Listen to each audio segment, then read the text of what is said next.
Hi everyone, ఈరోజు నేను మీకు చూపించబోయే recipe Andhra special dry fruit మినప సున్నుండలు.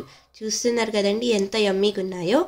ఇవి చేసుకోవాలంటే మొదటిగా పెనంలోకి 1 కప్ ఉరద్దాల్ని వేసుకొని బాగా ఫ్రై చేసుకోవాలి. తర్వాత ఇందులోకి 1.5 టేబుల్ స్పూన్ బియ్యంని వేసుకొని లైట్ బ్రౌన్ అయ్యే వరకు ఫ్రై చేసుకోవాలి. తర్వాత స్టవ్ ఆఫ్ చేసుకొని ఇవి బాగా చల్లారనివ్వాలి. ఇప్పుడు దీన్ని మిక్సీ జార్లోకి వేసుకొని పౌడర్ అయ్యేలాగా చేసుకోవాలి. తర్వాత ఒక పెనంలోకి 1 స్పూన్ నెయ్యి వేసుకొని అందులోకి ఫైన్గా కట్ చేసిన జీడిపప్పులు, బాదం పప్పులు వేసుకొని గోల్డెన్ బ్రౌన్గా అయ్యే వరకు ఫ్రై చేసుకోవాలి. తర్వాత ఇందులోకి కిస్మిస్ని వేసుకొని కలుపుకోవాలి.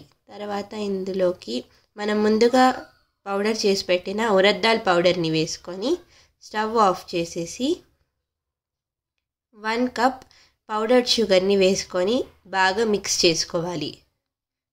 ఇప్పుడు దీన్ని మనం బాగా చల్లారనివ్వాలి. ఇది బాగా చల్లారాక అందులోకి 1/2 కప్ కాచి కరగపెట్టిన నెయ్యిని వేసుకొని బాగా కలుపుకోవాలి. ఇది కలుపుకున్నాక మీకు నచ్చిన సైజులో దీన్ని ఉంటలు చేసుకొని సర్వ్ చేసుకోవాలి. చూస్తున్నారు కదండి ఎంత యమ్మీగా ఉన్నాయో చూసేకి. ఇవి చేసుకోవడం కూడా చాలా ఈజీ. మీరు కూడా తప్పకుండా ట్రై చేయండి.